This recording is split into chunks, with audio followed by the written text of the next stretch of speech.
little piece of land that I own, where I live, where my family presides, where I raised a family, is part of America, and it should not have to go through what it's going through now. We have been overrun by people who have no business being here. We have been devastated in our job market by people who have no business being here. We have been devastated in our schools by people who have no damn business being here. Faced with billions in costs, gang killings, and overcrowded, failing schools, and a negligent government, a California grassroots movement answered with Proposition 187. Proposition 187 officially declared that the people of California have and are suffering economic hardships caused by the presence of illegal aliens, and that they have and are suffering personal injury and damage by the criminal conduct of illegal aliens, and that they have a right to protection of their government from persons entering this country unlawfully. In a courageous act, California Governor Pete Wilson threw his complete support behind Proposition 187 long before it was popular to do so. As a former mayor of San Diego, member of the California Assembly, U.S. Senator and Governor, Pete Wilson understood the threat California was facing. He knew America needed Proposition 187. The reaction to Wilson was swift. The largest demonstration ever held in Los Angeles. Thousands of Mexican flags and people yelling, "Wilson no, raza sí."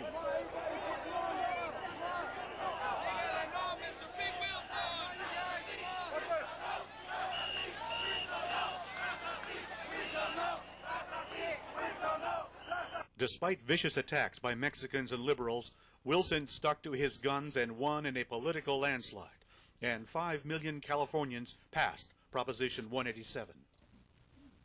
The message of this election is that hardworking taxpayers will cast their votes for those with enough courage and honesty to fight for what's right and to change what's wrong. 4 years later, Lieutenant Governor Dan Lundgren sought to succeed Wilson as governor, but he didn't have Wilson's courage. On September 23, 1998, respected Sacramento Bee political observer Dan Walters wrote, "The most important facet of California's journey into the 21st century is that the state's population is growing very rapidly.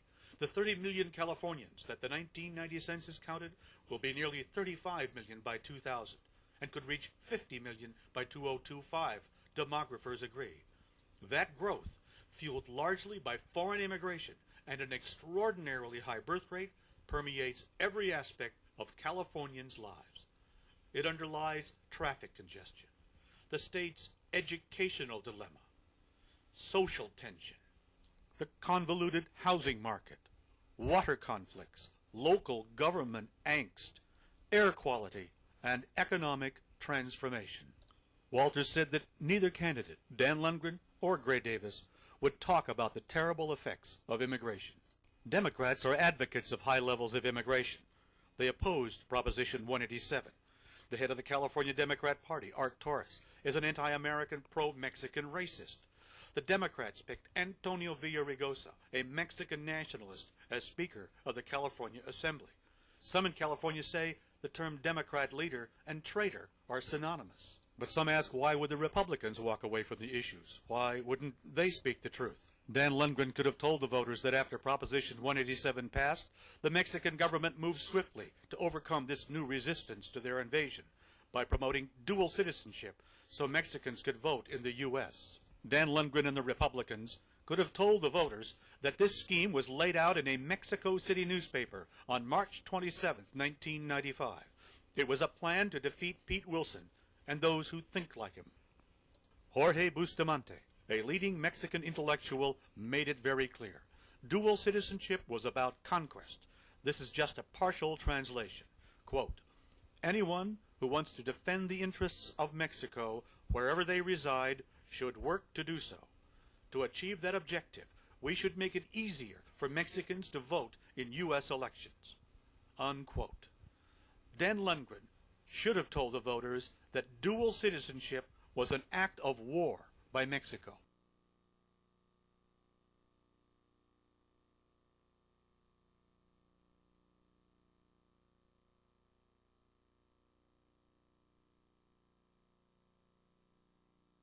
Dan Lundgren and the Republicans didn't tell the voters that after Proposition 187 passed, 400 Latino leaders met at the University of California at Riverside to join in this plan to use the ballot box to defeat America.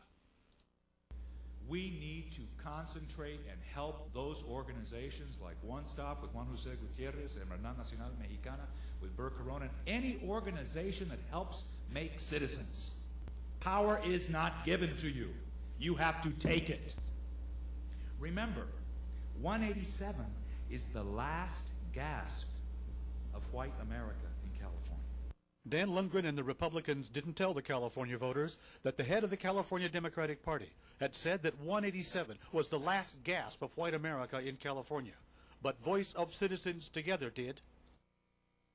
On May 7, 1995, VCT ran a full-page ad in the Los Angeles Daily News exposing Torres' remarks. The media ignored it, but Art Torres didn't.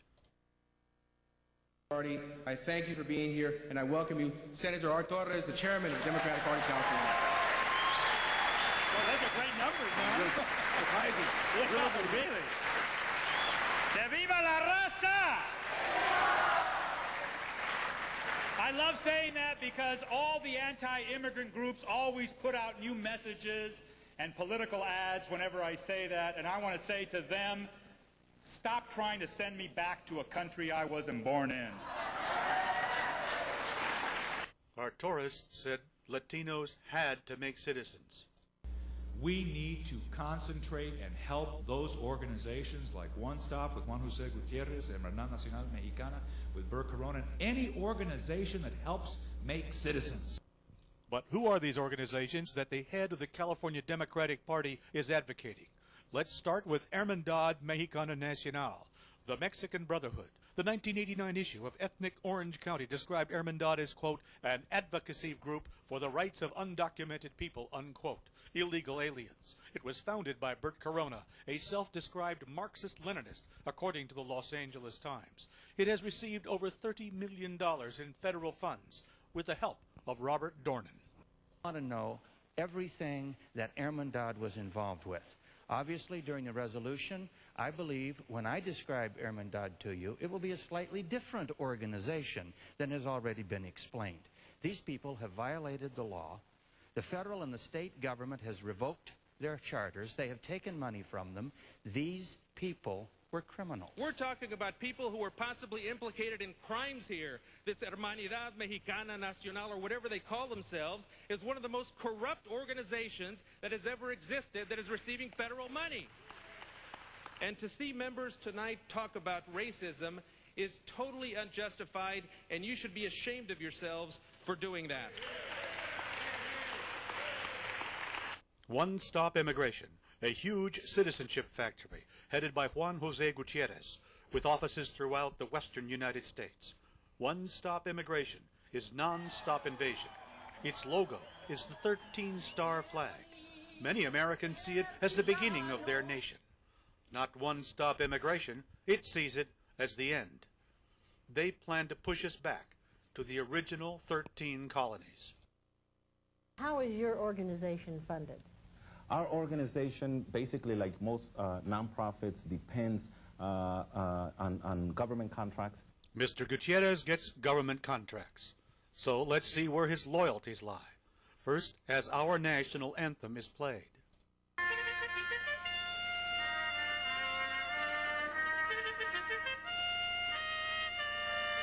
And now the Mexican national anthem.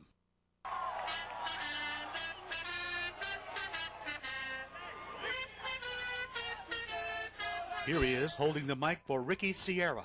Ricky Sierra, the Chicano National Guard, here to tell you today that we're here united and we're recolonizing America, so they're afraid of us. They're very afraid. It's time for us to take back what is ours. Here is Gutierrez introducing his good friend Christopher Zabada, Minister of Information of the Brown Berets de Aztlán. Sigue el compañero de los Brown Berets, Christopher Zabada. 30 seconds, brother. Let's move it. Raza! Raza sí, migra no! Raza sí, migra no! Christopher Zabada, known for his rabid anti-American ravings, was there at another demonstration against America on the 4th of July, 1996. Tonight with Peter Jennings. Sitting in tonight, Forrest Sawyer. Good evening. This 4th of July was marked by celebrations and barbecues and by consideration of an issue that is threatening to divide the nation. Increasingly, the debate over illegal immigration has turned into argument over who should be allowed to stay here, who pays for the government services illegal immigrants receive, who may be losing jobs to them. The argument turned violent today when demonstrators on both sides of the issue met in the streets of Los Angeles and fought over what our nation should become. Here's ABC's Brian Rooney. A group calling itself the Voice of Citizens was demonstrating against illegal immigration when it met a counter-demonstration by an immigrant group carrying placards bearing communist slogans. They traded taunts, and a demonstrator on the immigrant side stomped on the American flag. Within a few minutes, the two groups clashed. The focus of the incident was California's Prop 187, the 1994 law that would bar illegal immigrants from receiving public education, social services, and non-emergency health care. The network report of the 4th of July attack was good but not complete. Mark Coogan, a local reporter on the scene, saw it all. And when a conservative group opposed to illegal immigration planned a protest here, but they were confronted by counter-demonstrators who appeared to be bent on violence. The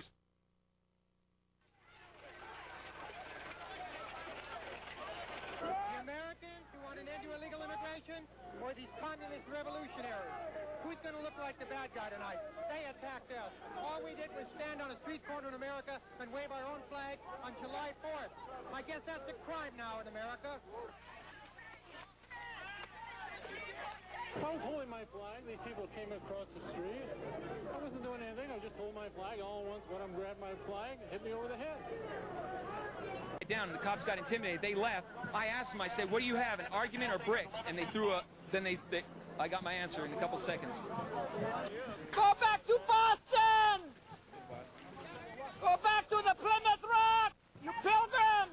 The people opposing the conservatives were from the city of Bell. They'd come here to protest controversial Bell school teacher Isola Foster, who favors banning illegal immigrants from public education. Coogan got it right. The Latinos were from the city of Bell, where Isola Foster taught high school. She was to speak at the 4th of July rally. They came to Westwood to attack VCT and Isola Foster. They attacked her because she appeared on the McNeil-Lehrer NewsHour to support legislation pending in Congress. Joining me now are two educators and two members of Congress. Here in Los Angeles are David Tarkovsky, a member of the LA School Board, and high school teacher Isola Foster. From your vantage point as a high school teacher, how serious is the problem, as you see it, of illegal immigrant children, and why is the bill necessary? It's a serious problem because of illegal immigration being the #1 reason that the Los Angeles Unified School District schools are overcrowded. VCT was attacked on the 4th of July because it resists illegal immigration and because a black high school teacher spoke the truth on public television. Citizens Together had demonstrated before at the Westwood Federal Building without incident. Today, they said their civil rights had been violated on Independence Day. We are calling on the Congress of the United States to launch an investigation into this attack on the civil rights of Americans by organizations dedicated to the destruction of the United States. We're losing our country.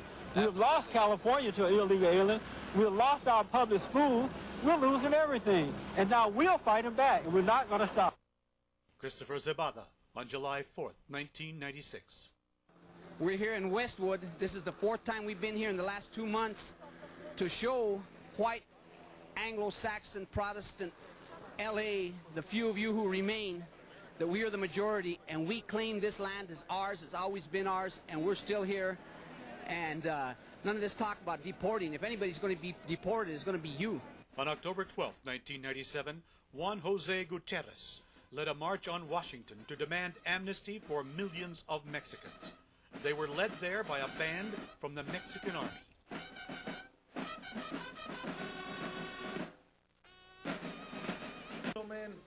We were all inspired and moved by those sounds from the military band They led our contingents of thousands upon thousands of people that came to the nation's capital to stand for justice and equality.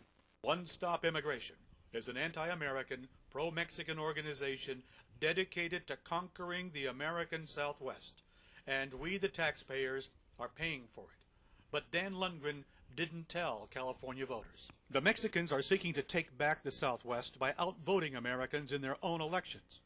In the same 1995 ad, which exposed Art Torres, Voice of Citizens Together alerted Americans to Mexico's scheme for one-way dual citizenship. 10 days later, the Daily News printed a letter from the Mexican Consul General in Los Angeles. It said in part, quote, "In regard to the paid advertisement published by Voice of Citizens Together in the Daily News issue of May 7th, under the heading of Proposition 187 was the last gasp of white Americans in California, the Consulate General of Mexico states the following. The government of Mexico does not plan to grant double citizenship to Mexican nationals residing in the United States. The Mexican government has made perfectly clear through appropriate channels that it does not recognize double citizenship. The issue of double citizenship has been raised for many years and has no relationship at all to Proposition 187, unquote." On May 21, 1995, the Daily News printed VCT's response. It said in part, according to the Christian Science Monitor, April 7, 1995, quote, "But not until the Mexican consul in Los Angeles, Jose Angel Pescador Osuna, began pressing the Mexican government following the Proposition 187 vote in November, did the idea of dual citizenship begin moving. Not only was dual citizenship the direct result of Proposition 187, Pescador Osuna was behind it, and he lied about it. And this is dual citizenship, not dual nationality. Plans are now being finalized for Mexicans to vote in Mexico's elections in the United States. Mexicans living abroad will be able to vote in those elections.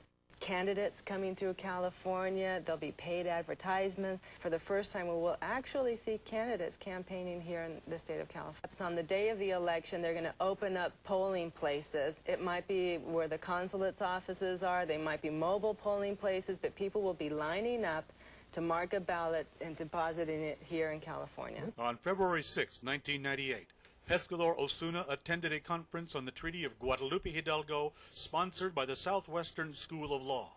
He reported on his efforts to gain dual citizenship for Mexicans. Here are his very words. Now, Congress approved also the law of nationality. If that is the case, I would say that everything Mexican-American that lost some rights in the 19th century are going to recover them. And even though I'm saying this part serious, part joking, I think we are advancing to la reconquista de California. Question. What the Mexican Consul General just said is that the Mexican Congress has restored voting rights which Mexicans lost after the War of 1848, which ended with the Treaty of Guadalupe Hidalgo. He also said Mexico is reconquering California. He called it La Reconquista. Contacted by reporter Sam Verhoeven, VCT provided a recording of Osuna's remarks to the New York Times, which included them in a front-page story on April 14, 1998.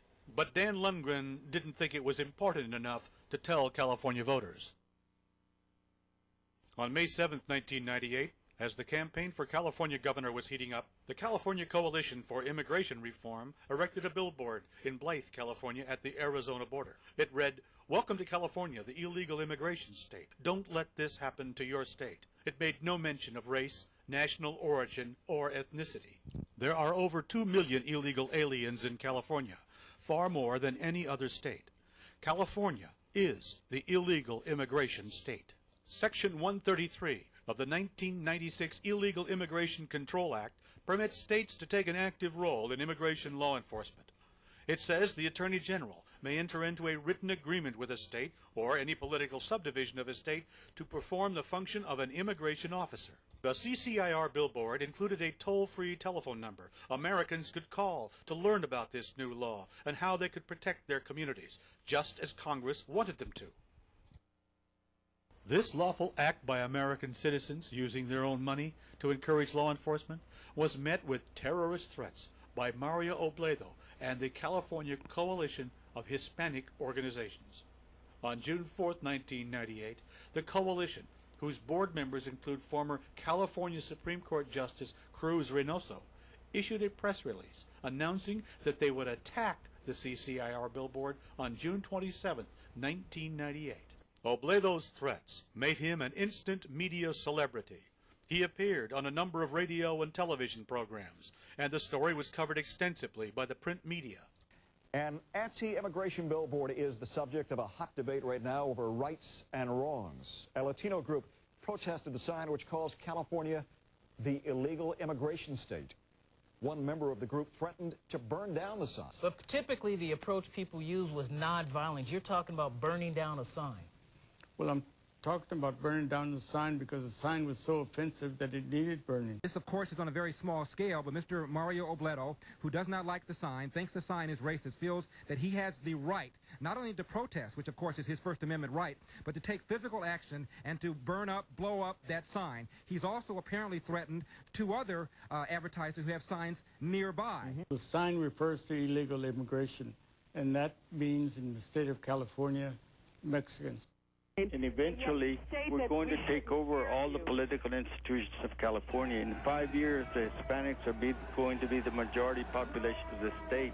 And you don't think that we fear that with the mindset that you are... And then the law of the land will be open the borders, let everybody in, burn down billboards, shut up anybody you don't agree with. That once the Hispanics take over, then we're not going to have freedom of speech anymore. You're going to tell us what's okay to say. You're going to tell us when we're crying fire in a crowded theater. You know, it's one thing to cry fire in a crowded theater. It's another thing to set a fire, which you're about to do.